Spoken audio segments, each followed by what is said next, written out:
بسم اللہ الرحمن الرحیم۔ السلام علیکم، آپ دیکھ رہے ہیں الف نیوز اور میں ہوں آپ کے ساتھ ماجد علی۔ شامل کرتے ہیں آج کی ون لائن ہیڈ لائن۔ یمن میں حوثی باغیوں کے میزائل حملے، 5 افراد جاں بحق اور 23 زخمی۔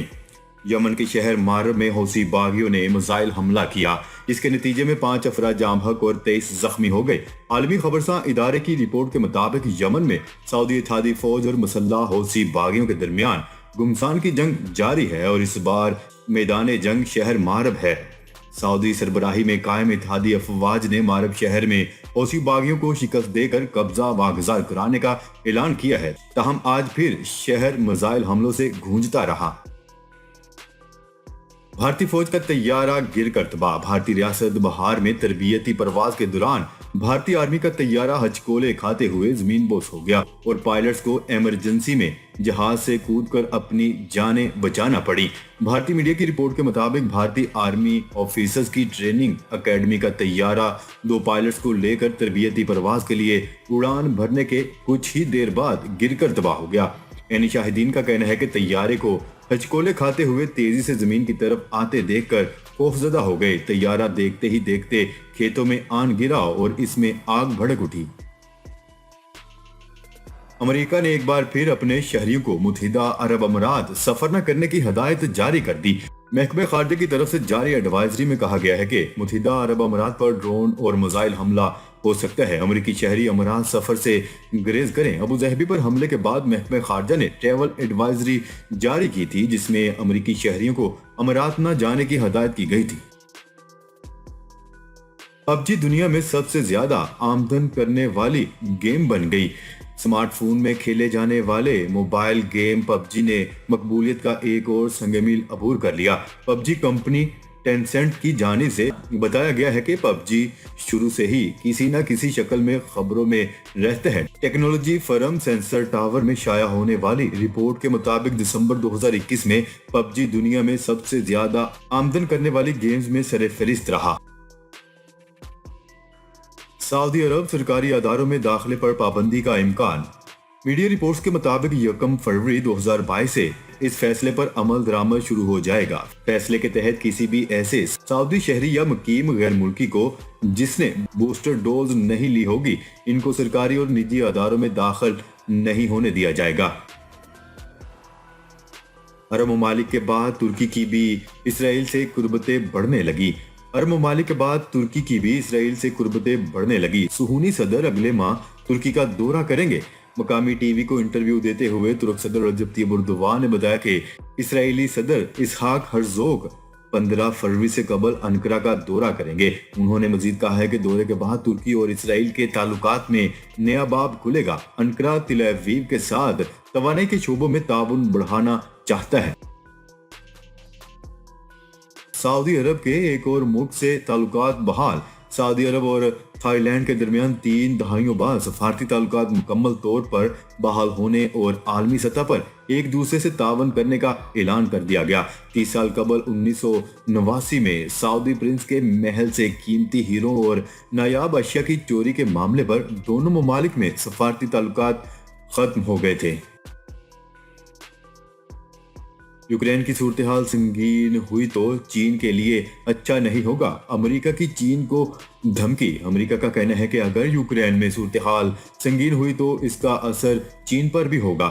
امریکی محکمہ خارجہ کی عہدیدار وکٹوریا نے میڈیا سے گفتگو کرتے ہوئے کہا ہے کہ اگر یوکرین کا مسئلہ سنگین ہوا تو چین کے لیے بھی اچھا نہیں ہوگا۔ چین معاملے کو سنگین ہونے سے بچانے کے لیے روس پر اپنا سفارتی اثر و رسوخ استعمال کرنا چاہیے۔ عراق کے دارالحکومت بغداد ایئرپورٹ پر 6 میزائل فائر کیے۔ عرب میڈیا کی رپورٹ کے مطابق بغداد ایئرپورٹ کی جانب سے 6 میزائل فائر کیے گئے، جنہیں تباہ کر دیا گیا، تاہم میزائل حملے میں ایک طیارے کو معمولی نقصان پہنچا۔ عراقی حکام کے مطابق بغداد ایئرپورٹ کو ڈرون کے ذریعے بھی نشانہ بنانے کی کوشش کی گئی۔ ڈرون کو بھی ہدف تک پہنچنے سے پہلے تباہ کر دیا گیا۔ حملے میں کسی جانی نقصان کی فی الحال اطلاعات نہیں ملی۔ روس فروری میں یوکرین پر حملہ کر سکتا ہے۔ امریکی صدر جو بائیڈن نے انتباہ جاری کر دیا۔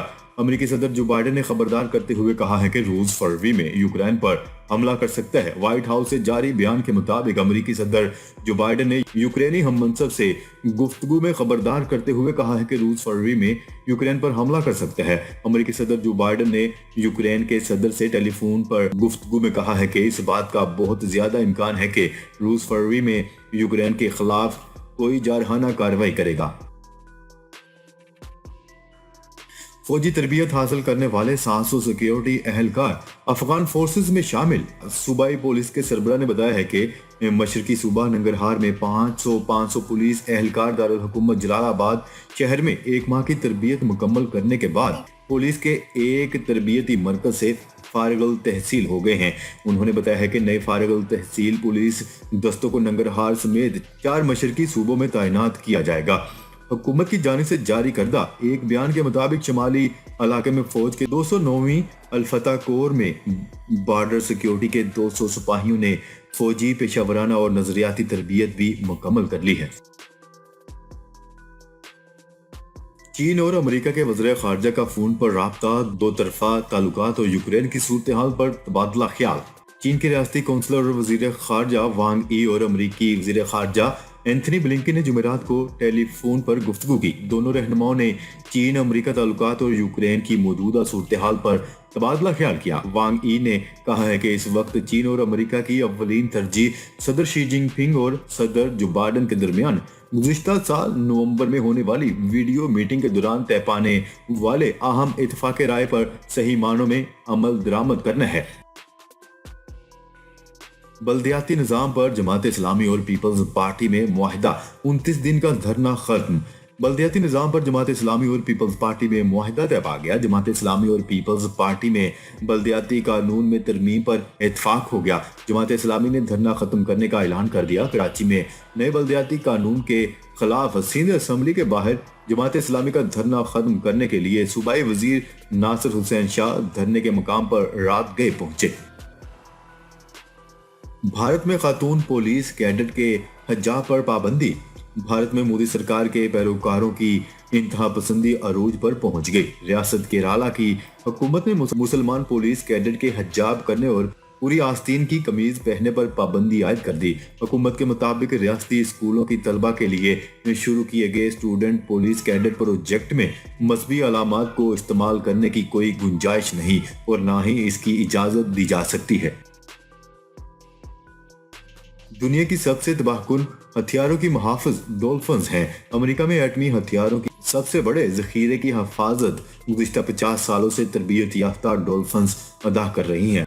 आलमी रिपोर्ट के मुताबिक फौजी मकासद के तहत डॉल्फिन्स की तरबियत का अमल 1967 से जारी है। फौजी डॉल्फिन्स को समुद्री तह में छुपाई गई बारूदी सुरंगें शिनाख्त करने से लेकर फौजियों की हिफाजत और इमदादी कार्रवाइयों तक की तरबियत दी जाती है। भारत का चेहरा एक बार फिर बेनकाब। भारतीय हुकूमत ने जयपुर के लिए परवाज की इजाजत देने से इनकार कर दिया।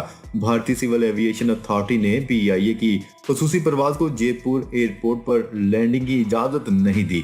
PIA की खसूसी परवाज को आज हफ्ता की सुबह कराची से लाहौर और लाहौर से जयपुर जाना था। इस्लामाबाद के बाद पहली दफा नया शहर बन रहा है वजीर आजम इमरान खान।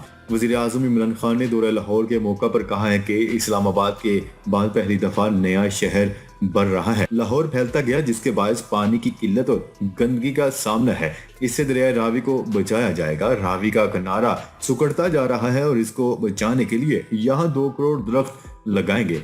वज़ीर आज़म इमरान खान का कहना था कि इससे पहले किसी ने भी माहौलियात पर बात नहीं। सेनेट में स्टेट बैंक तरमीमी बिल मंजूर कर लिया गया। बिल के हक में 43 और मुखालफत में 42 वोट आए। स्टेट बैंक तरमीमी बिल वज़ीर खजाना शौकत तरीन ने ऐवान में पेश किया था। चेयरमैन सेनेट ने भी तरमीमी बिल के हक में वोट दिया। सेनेट से स्टेट बैंक तरमीमी बिल एक वोट से मंजूर हो गया। बिल के हक में 43, मुखालफत में 42 वोट पड़े। नाजरीन, अब तक के लिए इतना ही। मजीद खबरें लेकर वो जल्द आपकी खिदमत में हाजिर होंगे। तब तक के लिए अपना ख्याल रखिएगा। अल्लाह निगहबान।